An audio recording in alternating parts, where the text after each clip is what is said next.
to our speakers through our panel this afternoon. The first speaker is Peter Hahn, Professor and Chair of the Department of History and a specialist in U.S. foreign relations. His many publications dealing with World War I, the Cold War, Western diplomatic relations, and the relationship between the Western world and the Middle East.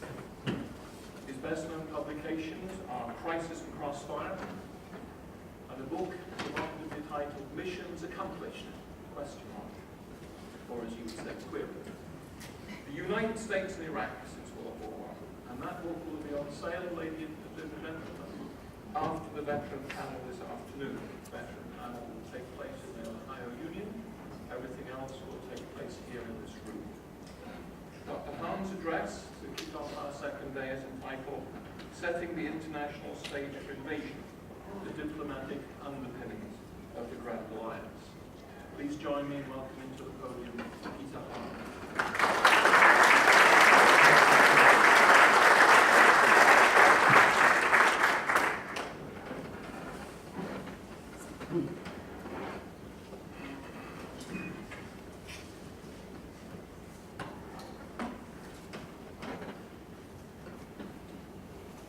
Thank you, Jeffrey, and good morning, everyone. Welcome to this conference, and thank you for attending this lecture. I'm guessing maybe it's been many years since any of you has taken a class at 8 o'clock in the morning. It's actually been a long time since I've taught one, but here we are. We'll make the best of it. Letters, diaries, and interviews reveal some of the thoughts and emotions that swirl through the minds of the GIs and other soldiers who hit the beaches and came ashore on the coast of Normandy 70 years ago today. We know that most of them felt chilled and wet.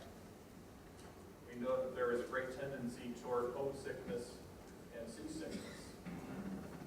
We knew that they were trying to muster the courage to overcome the fear and the dread that naturally welled up in their guts as they contemplated the dangers that loomed ahead.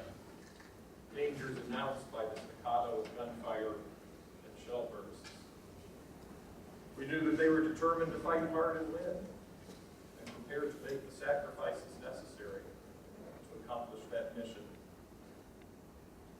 And we knew that they had a fairly clear understanding that they were engaged in an epic historic event, the greatest amphibious assault in human history, a complicated operation designed to cast a dagger into the vital organs of the German Wehrmacht.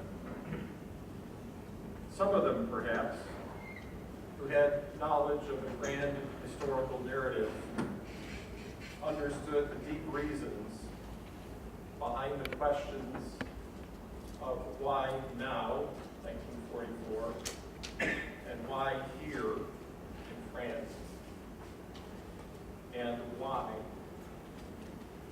in general.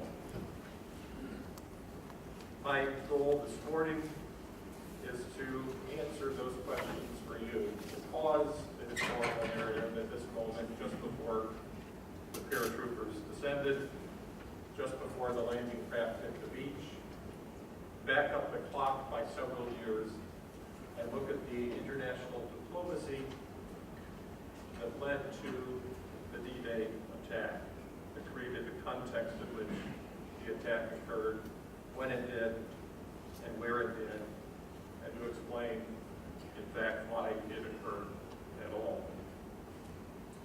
Through my hour with you, I will try to explore these themes, focusing on the leadership of the Grand Alliance, especially the two Western powers. I'll focus on the big three allied powers and their leaders. I'll look at the complex dilemmas they face in the international realm, especially in the face of German expansionism and aggression that began in Europe in the 1930s. And we'll look at their decisions that set the international political stage for the D-Day invasion. My lecture is divided into three chronological parts. First, I'll look at the era preceding 1939, marked by the rising menace of German power. Second, I'll look at what I call the era of German dominance, 1939 to 43.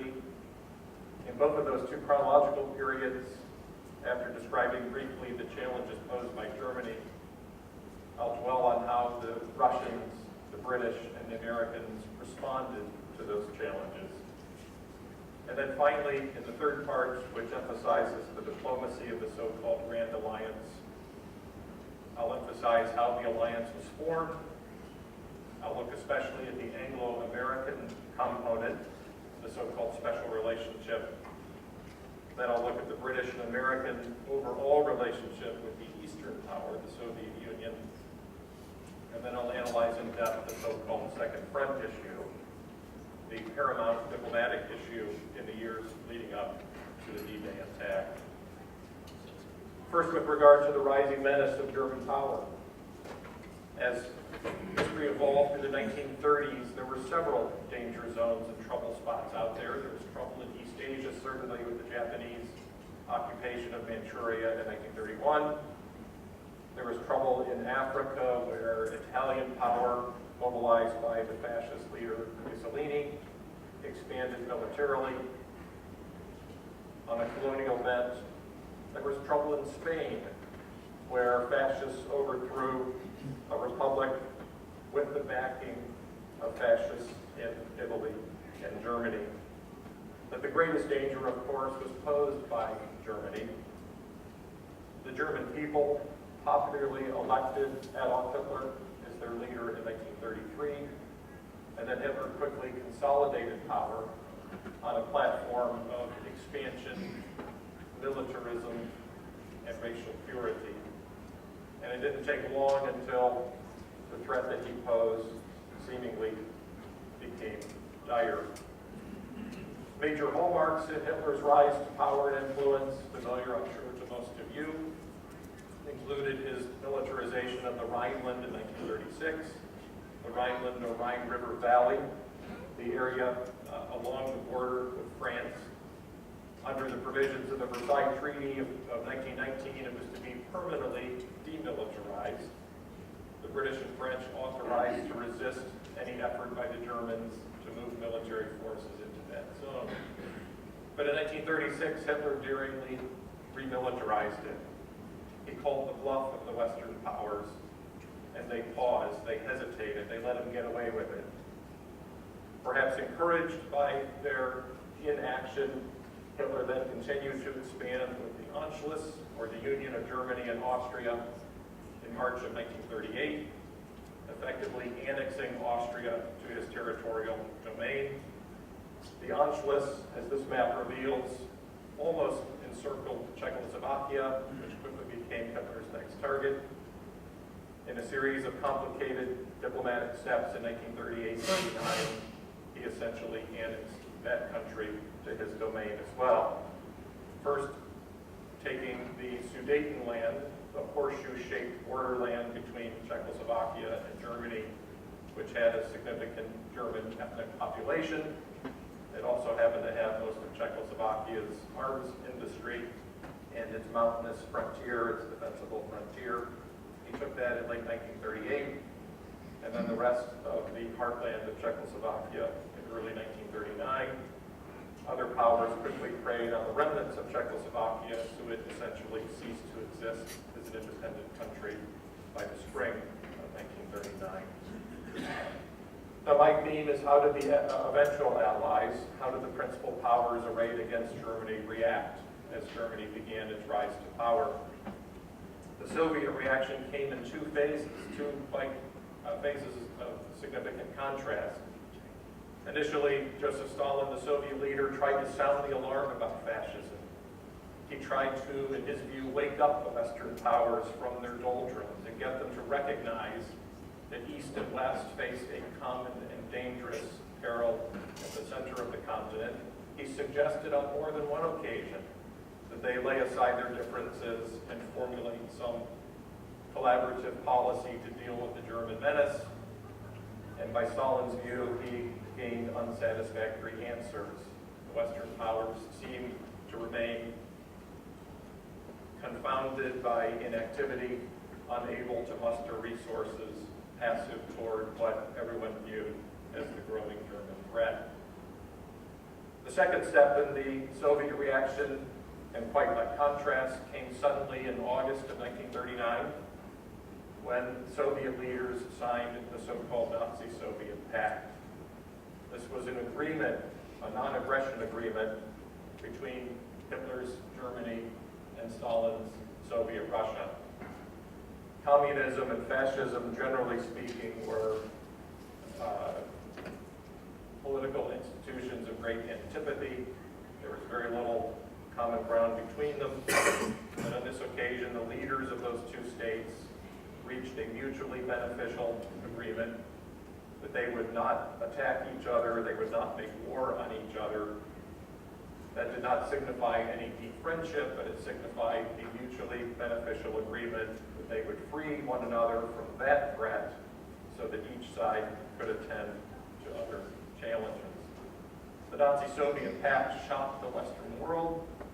Many in the West saw it as a sellout by the Soviets to the Nazi regime, a sellout of the West. Stalin must have been thinking, but I tried to warn them. I offered them cooperation. They didn't take it, so I had to take care of myself. What about the British and French reactions? Britain and France were in the situation of sort of being the enforcers of the Versailles Treaty of 1919, the treaty that had ended World War I. Even though World War I had ended mostly in a military draw, at least in terms of the way the forces were structured on the battlefield, Britain and France had led an effort to make Versailles punitive against the Germans. In retrospect, perhaps that was a mistake because it encouraged within Germany a quest for revenge, a quest for putting the historical record straight, a sense that they had been victimized by a stab in the back by some international conspiracy that gave Hitler the fodder to build a new German empire on a platform of support at home. Through the 1920s, Britain and France were able to enforce the punitive features of the Versailles Treaty. However, after the onset of the Great Depression in the early 1930s, they found themselves lacking the wherewithal, lacking the means, lacking the political courage to continue to practice a vigorous international policy to keep Germany down. And thus the British and French, eventually the British especially, adopted a policy known as appeasement. Appeasement, best promoted, most closely associated with the name of Neville Chamberlain, the British Prime Minister in the late 1930s. Chamberlain and other appeasers believed that the best way to deal with Germany was to seek means to maintain the peace.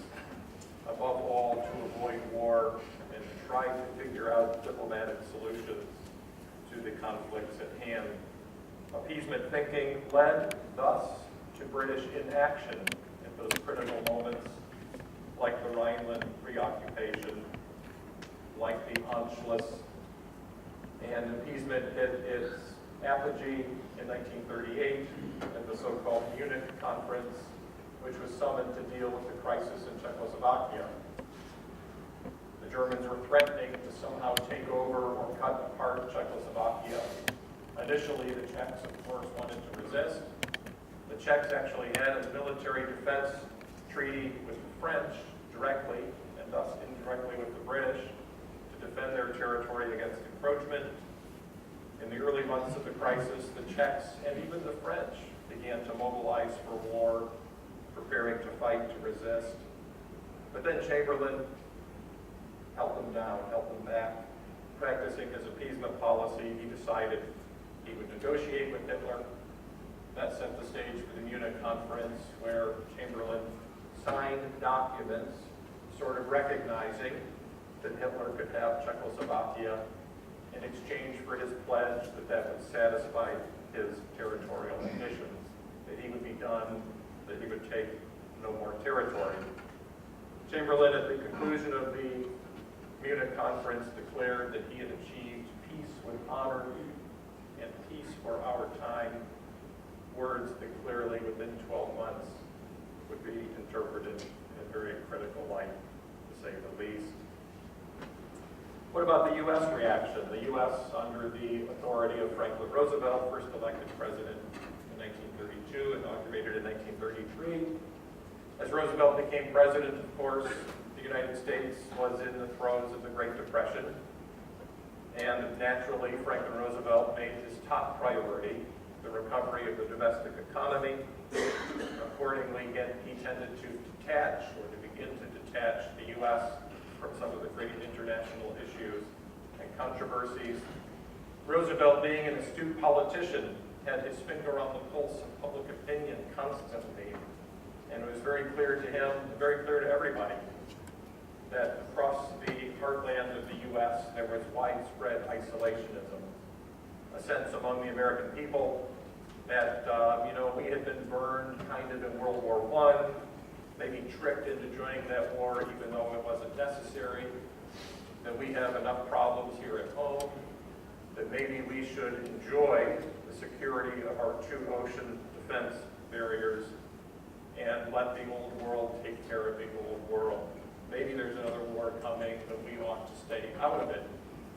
This isolationism was widespread and easily documented in early public opinion polls, in public writings, in newspaper editorials, in speeches in Congress, in cultural markers like the popularity of pacifist literature, and so forth. On Capitol Hill, there was a Senate committee chaired by Senator Gerald Nye, which held hearings about how the U.S. had gotten involved in World War I, and the Nye committee hearings reached the conclusion that the so-called merchants of death, the evil, powerful, big business tycoons, had tricked the country into getting into that war on behalf of their personal, private business profits. Most Americans were probably smart enough to know that that story, that interpretation was a stretch, but it was also kind of fun to beat up on the big business tycoons. And so the idea took legs, and there was very much a sense of, let's stay out of the war that might be coming. The Neutrality Acts of 1935 and 1936 were clear manifestations of American determination to sit out the coming conflict. The conflict indeed was to come. Those laws specifically prohibited the types of action that seemingly had led the United States into World War I. For instance, they provided that should war break out, it would be unlawful for American businesses to engage in trade with belligerent powers. It would be unlawful for Americans to travel on ships belonging to belligerent powers. It would be unlawful for American ships to sail into war zones in foreign regions of the world. Those laws, again, identifying what were believed to have been the causes of American intervention in World War I, and aiming to prevent a recurrence of circumstances that might lead to American involvement in a second great conflict. Now, in the late 1930s, President Roosevelt did begin to demonstrate what I would call the roots of the new internationalism. In retrospect, at least, you can see little hints here and there that FDR understood that the world was changing and that he might need to adjust and prepare for involvement in a coming conflict. For instance, FDR did begin outspokenly to criticize Nazi depredations within German territory, especially those aimed at German Jews. On the occasion of Kristallnacht, for instance, in 1938, Roosevelt issued a very critical public statement and took the formal step of recalling the U.S. ambassador from Berlin, which in diplomatic parlance was a reprimand of German behavior. In 1939, FDR quietly began a program to build 10,000 warplanes, military aircraft, every year. He quietly mobilized industry to take that step without fanfare. He didn't want to tweak public opinion, but he did have a sense that maybe it was prudent to be ready, just in case. Let's start quietly rearming, building aircraft in particular. FDR also pressed Congress in 1939 to revise the neutrality legislation, the Neutrality Acts of 35 and 36, to allow American companies to sell weapons to the British and French. And yet, FDR also recognized the limits to internationalism prior to the outbreak of war in Europe. For instance, at the time of the Munich settlement, he publicly applauded Neville Chamberlain as a wise leader. He sent him a concise telegram, a cable, at the conclusion of the conference with 2 words, "good man." That's backing from the Americans for the British policy of appeasement. And when Congress got around to voting on Roosevelt's idea of revising the neutrality legislation in July 1939, just before the outbreak of war, the Senate Foreign Relations Committee killed the bill by a narrow vote, 12 no and 11 yes. Some of Roosevelt's internationalist advisors said push back, but FDR decided that he couldn't take that chance. He had to honor public opinion. He wouldn't push the matter any further. Phase 2, the era of German dominance, 1939 to 1943. This era, of course, spelled a time of greatest peril to international civilization in general, the Western world in particular, and it opened by most conventional accounts formally on September 1st, 1939, when Nazi Germany launched a massive invasion of its eastern neighbor, Poland. That invasion launched just a week after the signing of the Nazi-Soviet non-aggression pact. And in fact, by secret protocol of that pact, the Soviets and the Germans agreed that they would divide Poland between them, the Germans taking approximately the western 2/3, the Soviets taking approximately the eastern 1/3. On that occasion, the British and French finally awoke from their slumber, to use the conventional interpretation, and declared war on Germany. Although the war then went into a pause for winter, the so-called phony war era, as there was very little activity between the West and Germany prior to early 1940. The winter of 1940 did involve Soviet activity in the east to occupy the Balkans, the Baltic states, and to begin a foray into Finland. Then, of course, in the spring of 1940, the dam burst with regard to German expansionism, with German armies, the best equipped and most highly mobile forces in the world, engaging in lightning expansionist attacks in several directions.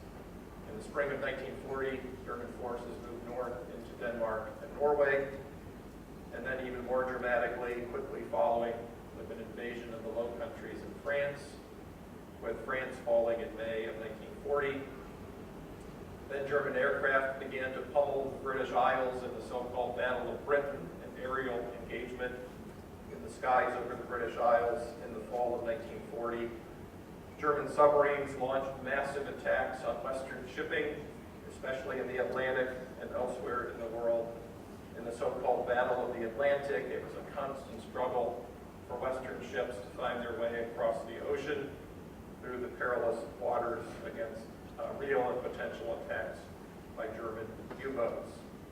German force moved to the south and east in the spring of 1941, overrunning the Balkans and extending as far as Greece into the eastern Mediterranean. And then, quite dramatically, in June of 1941, Hitler, in violation of the 1939 non-aggression pact, launched a very dramatic and sweeping assault on the Soviet Union that quickly made inroads and gobbled up the heartland, the industrial and agricultural heartland of Soviet terrain. What about the reactions of the eventual Grand Allies? Let me start in this section with the British reaction. This was a bad time for Britain, to put it mildly.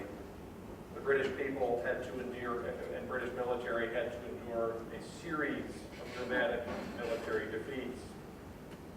In the space of Nazi expansion, Britain found itself withdrawing from the continent of Europe in 3 separate places. British forces first kicked out of Norway, and then kicked out of France at the famous Dunkirk invasion in June of 1940. Eventually expelled from the Balkans as well, the British army evacuating from Greece in the spring of 1941. The picture on the left showing the lines of some of the hundreds of thousands of Brits extracted at Dunkirk. The British people were also pummeled from the air as the German Air Force hit their cities and towns with intense ferocity in the summer and fall of 1941. The central picture shows one neighborhood on the south side of London near industrial plants where there was massive destruction, and that was not uncommon in British industrial towns and port cities across the land. The British were also pummeled at sea in the Battle of the Atlantic through 1941 and through most of 1942. More British shipping was sunk than was newly constructed.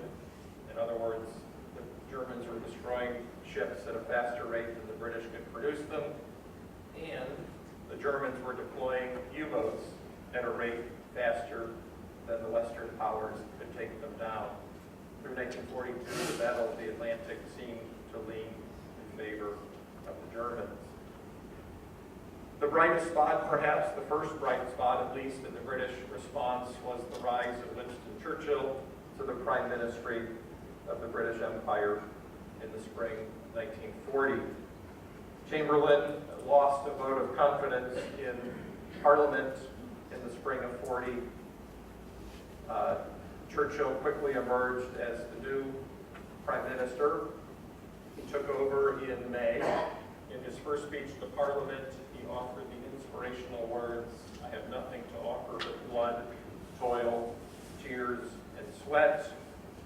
He thereby won the hearts of the British people. He became an inspirational figure for anti-Nazi fighters throughout the world. Churchill had to decide upon taking office whether to continue the fight in France or engage in the strategic withdrawal that eventually occurred from Dunkirk. And he decided to make that retreat. First he said, you don't win wars by retreating, but then he realized that strategically he had to extract as many British troops as possible so that he could bring them home and rebuild his military, so that he could preserve the sagging morale of the British people. If they lost 380,000 British troops in France, it might decimate the morale of the people back home. So one of his first major decisions as prime minister was to engage in that Dunkirk evacuation. He gave a speech to explain his policy on June 4, 1940. The lines that I've highlighted here in red are among Churchill's most famous and most quoted words of his many memorable speeches. They suggest the defiance that he was bringing to bear and the defiance that he was encouraging his people to practice. We shall go on to the end. We shall fight in France. We shall fight on the seas and oceans. We shall fight with growing confidence and growing strength in the air. We shall defend our island, whatever the cost may be.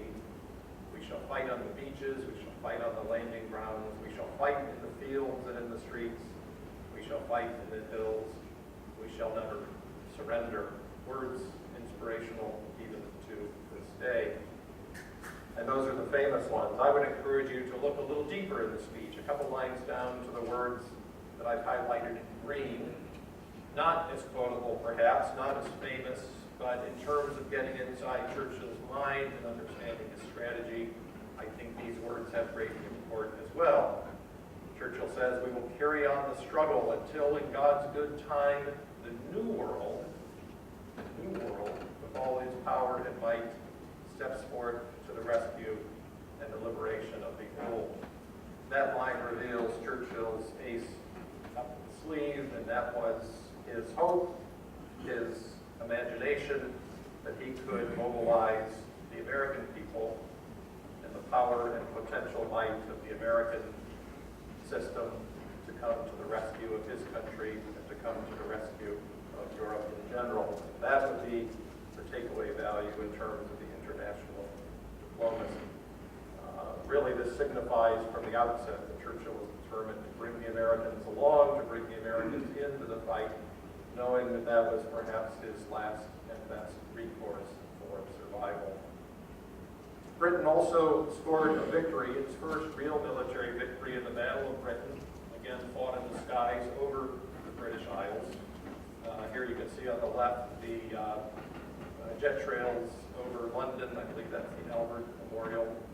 Many pictures like that of dogfights, revealing the dogfights that went on between British fighters and German bombers. The RAF heroically scored a major victory by inflicting enough damage on German air power that Hitler suspended his initial plan of following the aerial assault with an amphibious attack and decided instead to invest his resources in the invasion of the Soviet Union in June of 1941 instead of a cross-channel attack into the British Isles during that year. How about the Soviet reaction? The reaction of Joseph Stalin. Initially, after signing the Nazi-Soviet pact in August of 1939, Stalin went into a mode of biding his time and securing his borderlands from September 1939 to June 1941. Again, occupying the Baltics, invading Finland, trying to build a security structure along his western frontier. Stalin probably knew that at some point in time he would have to fight the Nazi power, but his goal was to put that date off as far into the future as possible and to prepare his country as best as he could for an eventual German attack by achieving defensive depth and buffer zones as much as he could possibly build to his west. All of that changed, of course, after the German decision to invade in June of 1941. Then Stalin's policy became a massive policy of massive resistance on the Eastern Front. The Germans invaded along a long front in the summer of 41. The map on the left shows the extent of the German progress through the end of 1941. They reached the outskirts of two of the Soviet Union's three greatest cities. And then in early 1942, as the center map reveals, there was an additional German thrust to the southeast that encompassed Stalingrad as well. The Nazis figured this invasion had a chance of winning because they contemplated that their military could overwhelm the Russian military and cause enough chaos within the Soviet system that Stalin's government would not be able to survive. There would be some kind of revolutionary change that would weaken the Soviet Union and enable the Germans to triumph. What they hadn't anticipated was that Stalin's regime rallied the Russian people around the flag, so to speak, and was able to affirm the loyalty and morale of the fighting masses. Stalin also proved adept at drawing on manpower resources from deep within the Asiatic parts of the Soviet Union. The Germans had counted on that. Stalin was able to mobilize quickly millions of soldiers, especially from deep within his territory, and that gave him the manpower to hold the line, barely to hold the line against the German onslaught. By 1942, and certainly by 1943, there was clearly a shift of momentum on the Eastern Front as the Soviets began a long series of massive counterattacks that began to slowly but steadily expel German military power from their territory and to push the Germans back on a long front. It's very clear, and it's worth mentioning, that from 1941 right up until D-Day, the Eastern Front, the German-Soviet front, is where the action was. That's where the heavy-duty fighting was. That was the most miserable battlefront in all of the world. Some statistics that military historians have counted to make that case. In early 1943, there were 200 German divisions engaged by Soviet forces on the Eastern Front, while only 10 German divisions were poised in the West in defense of continental Europe against the Anglo-Americans. Another statistic, through the end of the war, one scholar has counted, the Soviets inflicted some 6 million casualties on the Germans, where the British and Americans together would inflict about 1 million, 1/6 as many.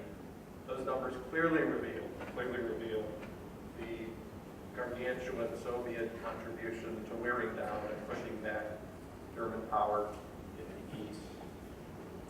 How about the U.S. reaction during the era of German dominance, 1939 to 1943? President Roosevelt, when fighting erupted in 1939 and initially determined that he was going to remain neutral. He determined that he would remain neutral in large part because of the domestic political context in which he operated. Pardon me, Roosevelt was intent on running for a third term as president. He would be the first American president to seek such a third term.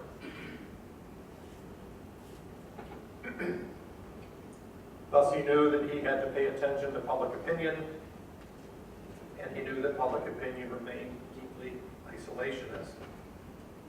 So publicly, Roosevelt took the stand that the U.S. would have to sit out this war, that the U.S. was not going to get involved in this war.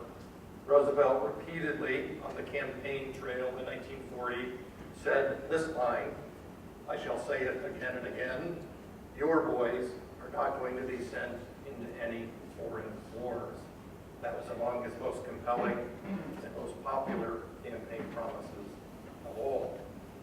On the other hand, Roosevelt faced a dilemma in that he knew in his heart, in his mind, that there was a good side and a bad side to this war, that there was a force of good and a force of evil. He knew that the evil German power was dangerous. He knew that if the Germans triumphed, it might mean the end of American civilization in some way, or at least a serious blow to the American way of life in some way, given how nasty the Germans were and how intent they seemed on worldwide conquest or influence. And thus he knew that there were security reasons to begin to align the country toward the anti-German side, if not contemplate steps of actively becoming involved in the war. Prior to the election of 1940, Roosevelt resolved this dilemma by pledging to the people, I'm not going to send your boys into foreign wars, on the one hand, but on the other hand, taking steps to bolster the British, For instance, in late 1939, after the start of the war, he mustered the political courage to go back to Congress and to push for a revision of the neutrality laws. And this time he got it. He convinced Congress to allow the sale of weapons to the Allies on a so-called cash and carry basis, meaning they could buy our weapons if they paid cash and they came over here and picked them up. No loans, no delivery. They've got to pay cash up front, and they have to come to our hemisphere to collect them.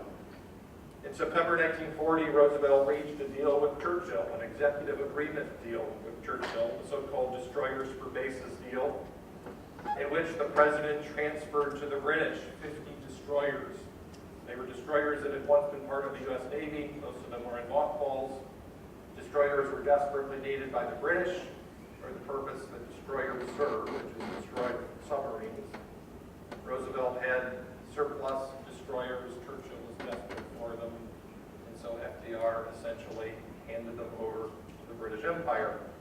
As part of the trade, Britain agreed to give the U.S. Navy 99-year leases at 8 British naval bases in the Western Hemisphere. So the ships were sent to the Brits. The American Navy got access to key naval bases in the Western Atlantic, naval bases that might prove instrumental in fending off a potential German onslaught at some point in the future. FDR also pushed through Congress selective service legislation in September 1940, the country's first ever peacetime draft. Roosevelt asked Congress to pass it, and Congress passed it by a very narrow margin. In fact, in the House of Representatives, the margin of victory was 203 ayes to 202 nays. But Roosevelt had the draft thus instituted September 1940 prior to the election and began to build the strength of the American military. After his successful re-election bid in November of 1940, then Roosevelt became much more overt and much more conscientious in positioning the United States for potential involvement in the struggle of Europe. His first momentous step in this regard was to push through Congress in March of 1941 Lend-Lease legislation. The Lend-Lease law gave him permission to lend, loan, exchange, give away, in any way possible, transfer military hardware to any country resisting Nazi Germany. That law passed in 1941 after Roosevelt portrayed it as making the U.S. the so-called, quote, great arsenal of democracy, unquote. He justified it in his folksy communication with the American people by explaining that if your neighbor's house is on fire, it makes sense to give your garden hose to your neighbor so that he can put the house out.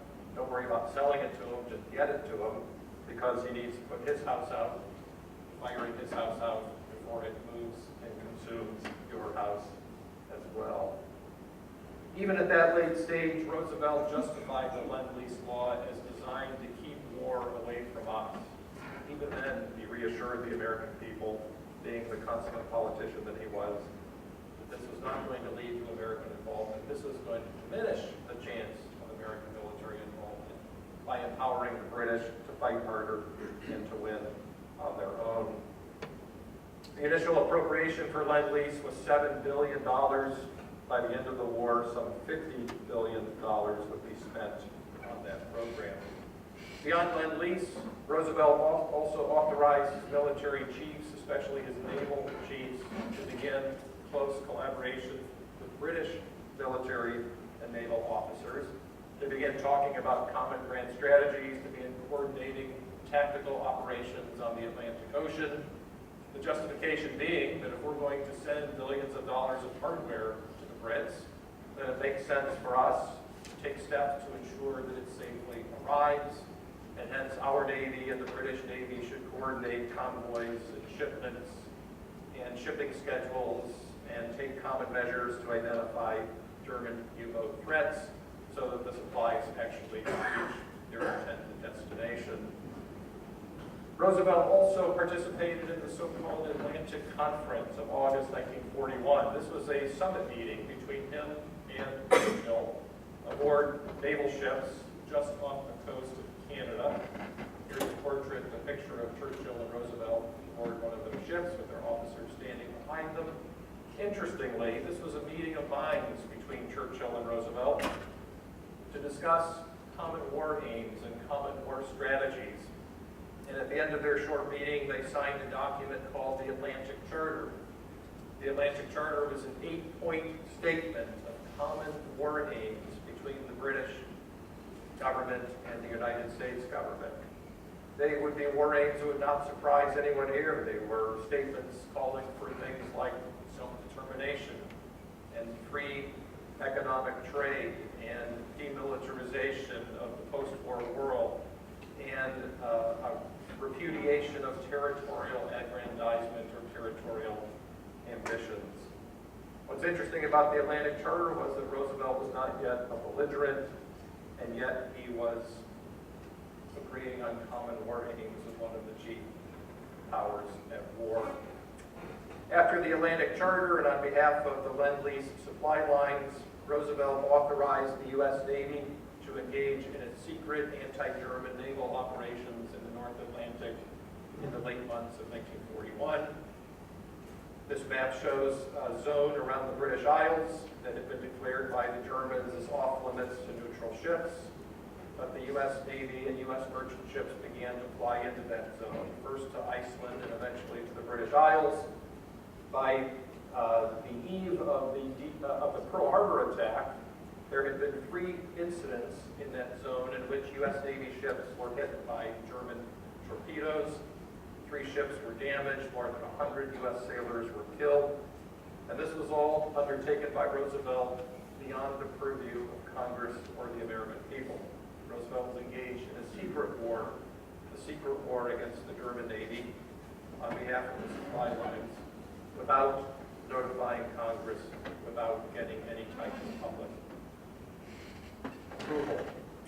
He also convinced Congress to revise the neutrality laws even further to authorize the delivery of American military goods to the British and Free French. Not just cash and carry where they have to come and pick them up, but now we'll deliver them on American ships, thus incurring additional risk of some type of incident with the German forces on the Atlantic. It seems as if Roosevelt was prepared to get into a war in Europe. It seems as if he was just waiting for there to be some kind of major shooting incident that he could take to Congress and the American people as a cause for war against the Germans. Of course, the cause of war came by the end of 1941, not in Europe initially, but at Pearl Harbor, when the Japanese launched their infamous surprise attack. In the immediate aftermath of Pearl Harbor, within a week, within 4 days, Germany declared war on the United States, and then Roosevelt asked Congress to reciprocate. So within a few days of Pearl Harbor, the U.S. was at war not only with Japan, but also with Germany. The final part of my talk now is to emphasize the formation and the working of the Great Grand Alliance that took shape in 1941, and the position American and other allied forces for the momentous D-Day invasion in 1944. The first step in the formation of the so-called Grand Alliance was a meeting between Churchill and Roosevelt just a couple of weeks after the Pearl Harbor attack. Just after, when Churchill heard the news of Pearl Harbor, he celebrated. He said to one of his aides, this means that we will win the war. The Americans are now going to enter the New World War, safely whole, etc., etc. Churchill quickly crossed the ocean for the Anglo-American Arcadia Conference in December 41 and January 42 in Washington, D.C. At that meeting, Roosevelt and Churchill announced the so-called Declaration of the United Nations, which in retrospect was the seed of the post-war UN. For the duration of the war, it was essentially a declaration that any power resisting the Germans, Japanese, and Italians could join a Grand Alliance that would have at its core an Anglo-American partnership. Within days, the Soviets would affirm the declaration of the UN. By the end of the war, more than 50 powers, more than 50 nations would affirm the declaration of the UN and officially join the Grand Alliance. The Arcadia Conference also led to an agreement on a so-called Germany First strategy. That was actually a little tricky because in the aftermath of Pearl Harbor, most American people wanted to spite the Japanese. And some leading public opinion shapers like the Chicago Tribune argued that the U.S. should stay out of Europe and ignore Germany and fight primarily in the Pacific theater to get revenge for the attack at Pearl Harbor. Roosevelt and Churchill immediately realized, however, that they had to prioritize Germany on the simple logic that if you beat Japan, you still have to worry about Germany, but if you beat Germany, then Japan will sort of take care of itself. The two statesmen also agreed on the concept of no separate peace, meaning that anyone who joined the UN would have to declare that they would not make separate treaties with any of the three principal belligerents, the Germans, the Italians, and the Japanese, but rather they would unify and coordinate their diplomatic efforts to ensure there was a common united front until the end of the war. As I mentioned, Stalin immediately approved the Declaration of the United Nations, and therein took shape the so-called Grand Alliance of the Big Three. Within the confines of that Grand Alliance, it was very clear that the Anglo-American axis was the one where cooperation and common purpose were most dominant. The British and Americans developed something during the war that scholars call the special relationship.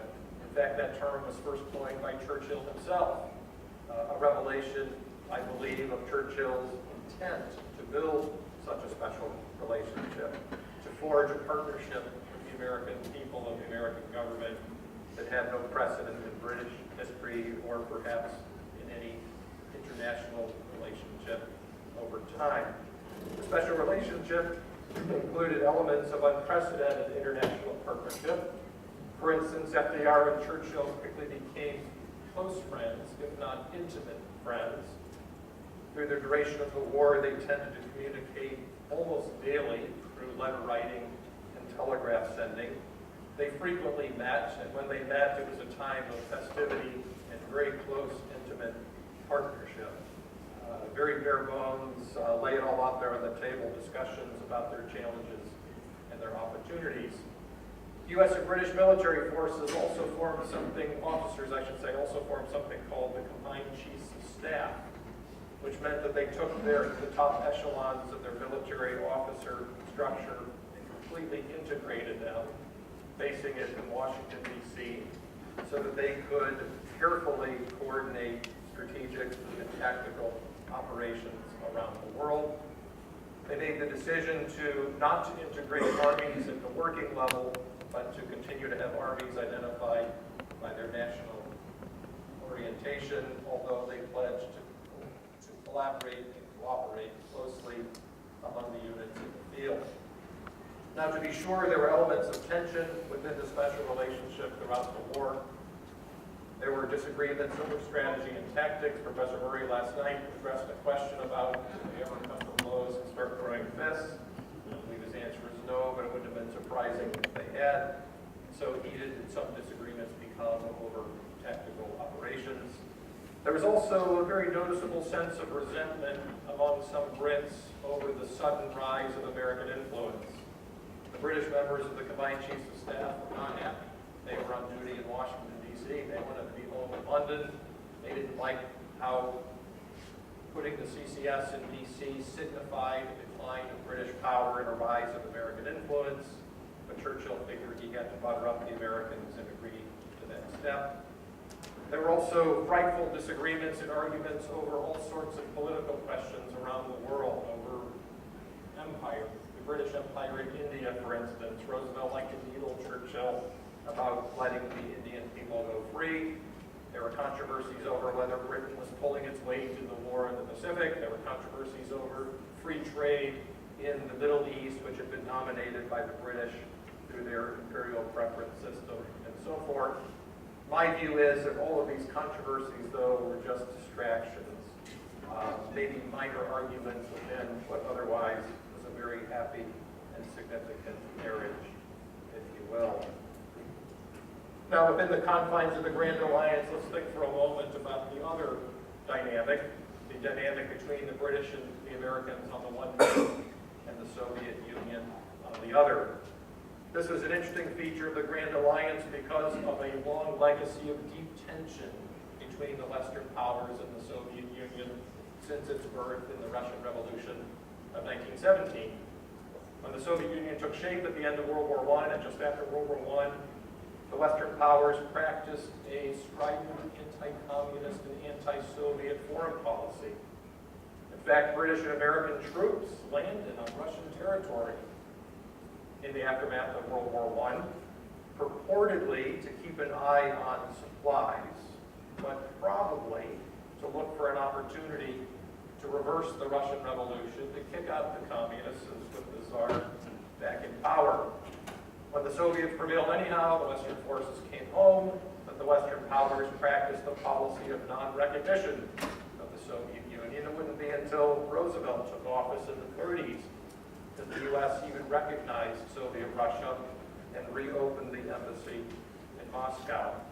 There were deep currents of anti-communism in American and British public thinking. There was a sense that they were godless, atheistic communists who did not share our values, who had very different and threatening values. There was a fear that Lenin had a quest for worldwide revolution that might undermine the foundations of Western civilization. There was a sense of betrayal in that the Russians had made a separate peace with Germany near the end of World War I that had complicated operations on the Western Front. There was a sense of betrayal that the Soviets had canceled all sorts of contracts and seized private property and otherwise had cost Western interests untold millions of dollars. And there was a sense of betrayal when the Russians signed the non-aggression pact with Nazi Germany in 1939, which unleashed German power to attack to the north, to the west, and to the southeast, and take over virtually all continental, central, and western Europe. Now, all of that changed suddenly, in a heartbeat, with the Nazi invasion of Russia in June of 1941. There was a noticeable warming of feeling among the American people and American government for the Soviet leaders and for the Soviet people. Franklin Roosevelt began to refer to Joseph Stalin as Uncle Joe. Life magazine put Stalin on the cover in a special issue in March of 1943. In the content of that article, Life referred to Lenin as one of the greatest leaders of the 20th century, referred to the Russian people as, quote, one hell of a people, unquote, in admiration of their defiant struggle against the Nazis. For Churchill's part, Churchill interestingly made a conscious reorientation in his mind about communism. As he said in a radio address to the British people on the day of the German invasion, "No one's been more anti-communist than I am." I'm paraphrasing here. However, all of this fades away before the spectacle which is now unfolding. We shall give whatever help we can to Russia and the Russian people. Quite a dramatic statement for a guy like Churchill to make. Just before he went on the air, or just after he went on the air to give this address to the Russian people, Churchill captured his own thinking in an aside to an aide when he said, you probably heard this line before, if Hitler invaded hell, I would at least make a favorable reference to the devil in the House of Commons. And that explains in a nutshell how the British reoriented themselves quickly in the aftermath of the June invasion. Soon after the German invasion of Russia, Roosevelt opened up Lend-Lease to the Soviet Union, and by the middle of the war, as this chart from the government report previously classified reveals, there were massive material aid streams flowing from the U.S. to the Soviet Union. By war's end, some $11 billion in aid had been transferred from the U.S. factories to the Soviet military machine, making the Soviet Union the second greatest recipient of Lend-Lease aid around the world, second only to the British themselves. Stalin, for his part, recognized the importance of the Grand Alliance by making some concessions to happy relations with the West. For instance, he dialed back his rhetoric about world revolution.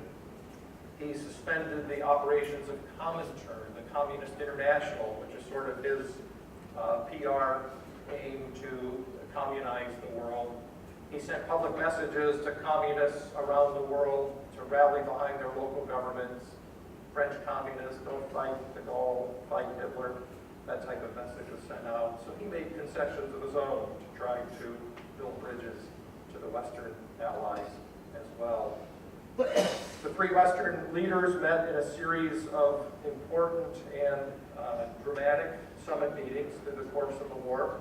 The first coming at Tehran in occupied Iran in November, December 1943, involving Churchill, Stalin, and Roosevelt. And then again, the three men eventually post-D-Day at Yalta in early 1945.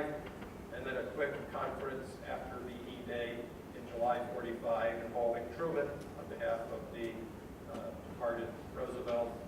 Churchill giving way to Attlee even in mid-conference as the British electorate chose new post-war leadership, and Stalin remaining stalwart. The occurrence of these three summits clearly indicated something new and unprecedented in the international history, that the three great leaders could get together and talk through the momentous questions of the day. Now, the biggest question, the most momentous question leading us back to our theme of D-Day was the so-called Second Front issue. The Second Front issue. The Second Front issue, in a nutshell, addressed the question of when and where and on what terms the Western allies would establish a second front, second to the Eastern Front, the Soviet-German front that had grown on mercilessly since 1941. The Soviet view of this question was pretty simple and straightforward and understandable. They wanted Western powers to attack someplace quickly and with massive power, immediately. We're dying out here, Stalin essentially said. We're resisting all these massive German units single-handedly. You have to pull your weight and get into the fight in some meaningful way as quickly as possible. The American initial view on the Second Front issue was one of eager, if naive, enthusiasm for getting into the fight as soon as possible. Just after Pearl Harbor, most of Roosevelt's military advisors favored an early counterattack into the heart of continental Europe, France, for instance. Perhaps they were naive because of the takeaway value of the World War I experience. In their military lore, they thought back to World War I and said, you know, we got into the war in 1917, American troops arrived in early 1918. Within 6 months, the Germans were on a fast retreat and sued for peace. It seemed to them almost as if in a mystical sort of way, the arrival of the American cavalry would somehow magically turn the tide of battle as it had for the generations that preceded them. Some also thought it was important just to make a statement, to reassure the Soviets so they would not make a separate peace with the Germans as they had in World War I. We need to bolster the alliance, show our serious purpose, bring home to our own people the reality of war and the need to sacrifice. In fact, the Joint Chiefs of Staff advocated an attack on France in early 1942, even if it would be a suicidal attack, even if it would fail. Some of them argued it would be good for politics, it would be good for showing an intense American commitment to this fight. And so Roosevelt was leaning toward maybe an early assault as early as possible because his military chiefs generally were making that type of recommendation. Quite by contrast, Winston Churchill, the British leader, had a much different view of the question of the Second Front. Churchill's experience in World War I was quite different from the American experience. Churchill knew full well the agony of prolonged trench warfare, the way that having gotten bogged down in France a generation before had bled white an entire generation of young men. Thus, he was reluctant to throw his forces back onto the continent if there was any chance of stagnation, if there was any chance of defeat. He wanted to wait until enough resources had been gathered in the British Isles to make sure the assault would work on the first try. Churchill perhaps also wanted to wait until the American mobilization had reached its sweet spot so that the U.S. could contribute a major share, if not the lion's share, of supplies and resources, including human lives. Why not wait till the Americans are fully mobilized so they can absorb casualties at the same rate that the British do? That was certainly part of Churchill's logic. And the British people behind Churchill also had a feeling of, toward the Soviets of, what goes around comes around.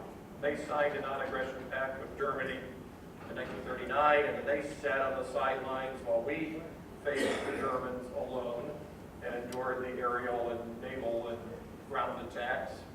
Now it's their turn to bear the brunt for a while. We're going to engineer an attack, but we're going to do so on our terms without feeling pressured by the Soviets to act prematurely. Well, that debate swirled from 1941 to 1944. It was debated, the question was debated essentially in a series of summit meetings between Churchill and Roosevelt. First in June of 1942, they met in Washington, D.C.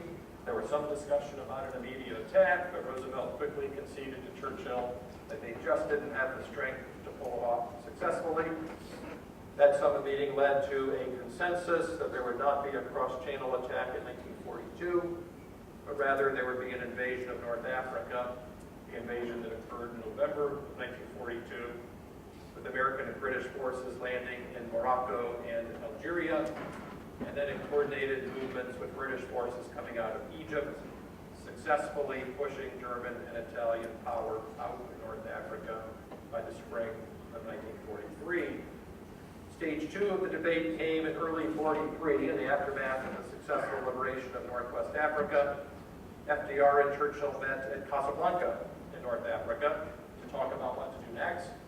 The Americans were leaning toward maybe a 1943 assault into France, but Churchill again put his foot down and FDR conceded a second time. Thus, the decision was made to invade instead in Sicily and Italy in July of September 1943. And then in round 3, Churchill and Roosevelt met in May and then again in August of 1943 to talk about what to do next, what to do beyond Italy. Churchill advocated for an attack into the Balkans, southeastern Europe, what he called the soft underbelly of Europe. That would be easier terrain to liberate, he argued. It would position us to contain Soviet power in the post-war world. It would give us a southern route toward Berlin. At this point, FDR finally rejected Churchill's logic and insisted on an invasion of France in 1944. Roosevelt and Churchill then proceeded to the Tehran Conference in November-December of that year, in which they signed agreements solid, affirming that a cross-channel attack would be launched in the spring of 1944. Thus, the international powers, the members of the Grand Alliance, set the stage for the D-Day attack. Thus, as the gates went down on that fateful morning 70 years ago, the GIs, those at least who might have understood the meta-narrative of history, at least in a theoretical sense, could have answers to the questions of why here in France, why now in 1944, and the deeper question of why at home. Thank you very much. I will welcome your questions.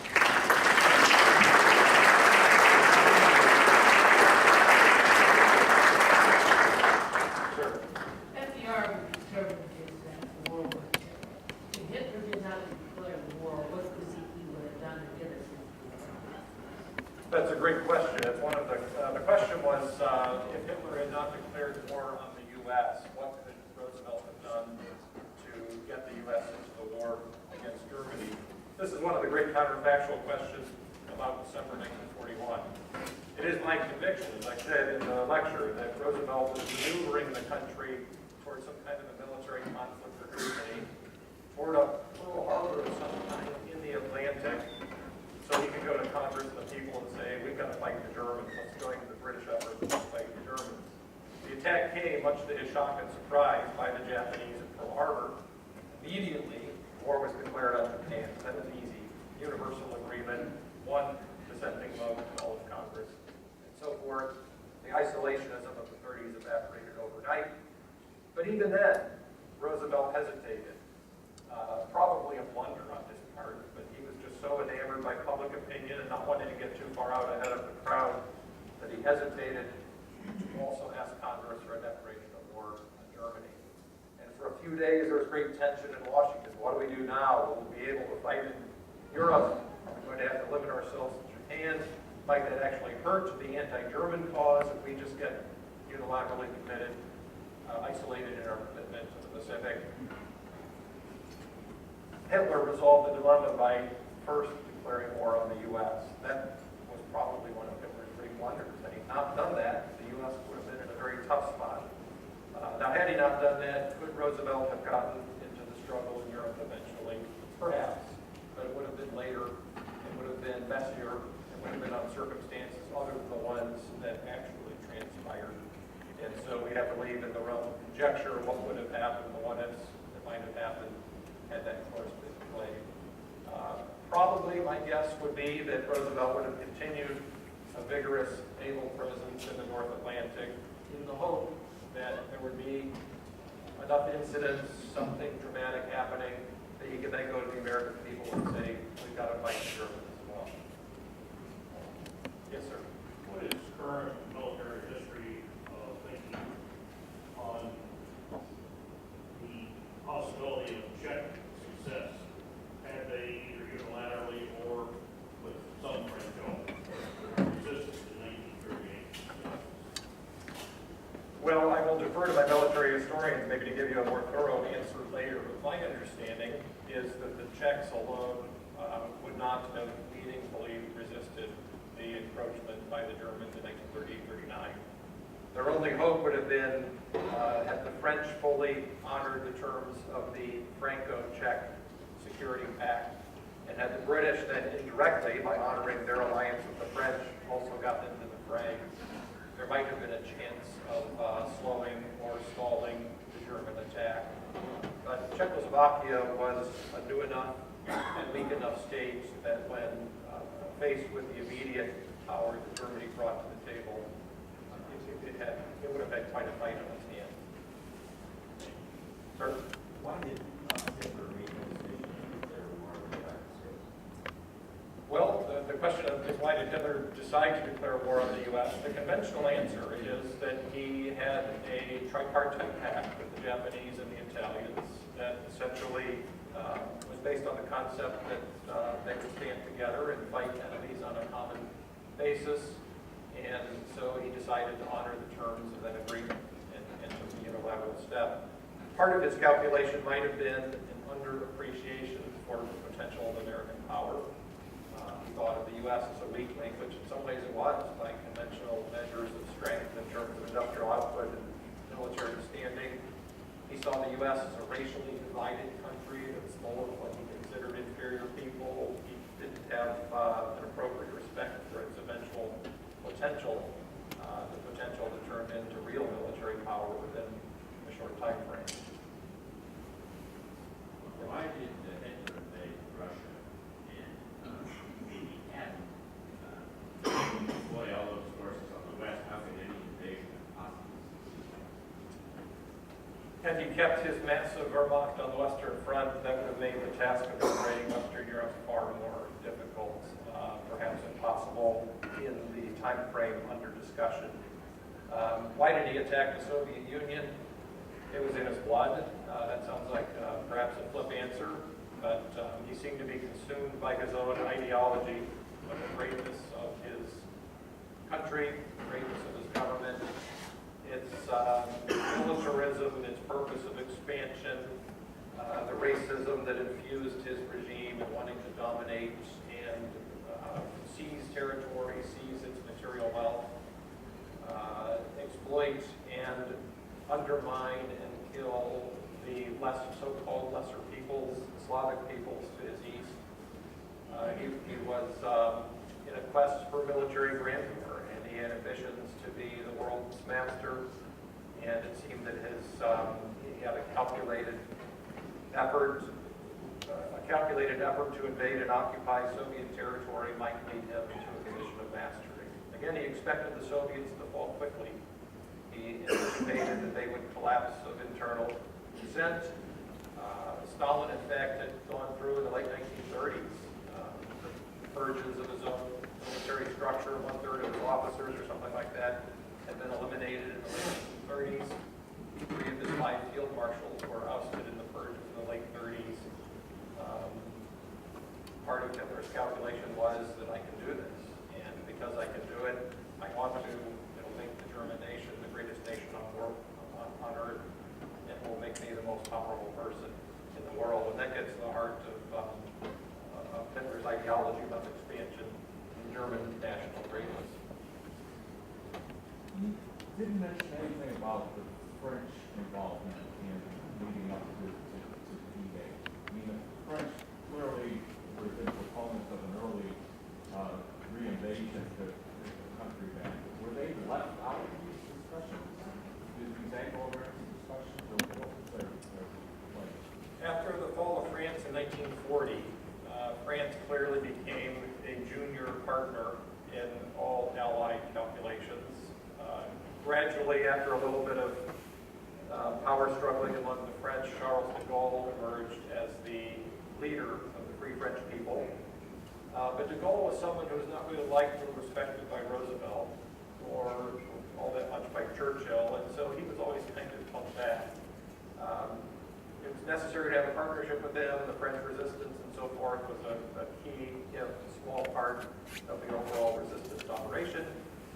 However, the French were more informed rather than consulted.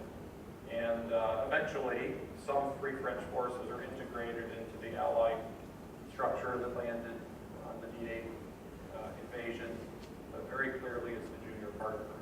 The conflicts between the U.S. and Britain on the one hand and France on the other would continue to the end of the war. Even after the liberation of France, there were deep agreements over the disposition of French colonial territories in the Middle East and Southeast Asia and so forth. I believe we have time for one more question. Yeah. Just something you mentioned upstairs. You said FDR and U.S. Churchill about treating Canadians, and yet America had its own strikes, and Churchill didn't. Its own strikes in terms of, African Americans. that's right, yeah. I mean, we can Japanese and German. I mean, so we've had issues going on our own front as well. So I was just kind of curious that Yeah. FDR. Yeah, that's it. The observation is, why did Roosevelt needle Churchill about the British Empire in India, while Churchill remained silent on the Jim Crow racist social order within the United States? Two reasons. One is that internal politics were considered off limits in international diplomacy. What happened within countries was considered an internal matter, and foreign leaders would be highly reluctant. They would feel it inappropriate to intervene on a domestic matter. And the racial codes within the U.S., as deplorable as we view them, certainly from the modern perspective, were seen as such an internal matter. Where the presence of British Empire in India, that was an international matter. And that had to do with the stability of the world in the future and access of American traders to the Indian markets. So free trade, self-determination, those vital international principles were on the line. The second part of the answer is that Churchill was a very smart diplomat, and he didn't want to needle Roosevelt about anything that he didn't have to, because, you know, in God's good time, the New World was going to liberate us. That was at the core of Churchill's thinking. And strategy number one for him was to fire up FDR and get him into the war and keep him as a stalwart ally, because he knew that the future of his country and his empire rested on the loyalty of Roosevelt to his cause. We're out of time. I thank you very much for your attention. Let me take a little bit Thank you very much. One quick administrative note. We're going to take a scheduled 30-minute break, but because I talked too long, we're now down to 25 minutes. There's coffee and breakfast items available in the lobby. Please reassemble here promptly at 9:45, where my esteemed colleague, Professor Mansour, will pick up the story essentially where I left off. Thank you very much.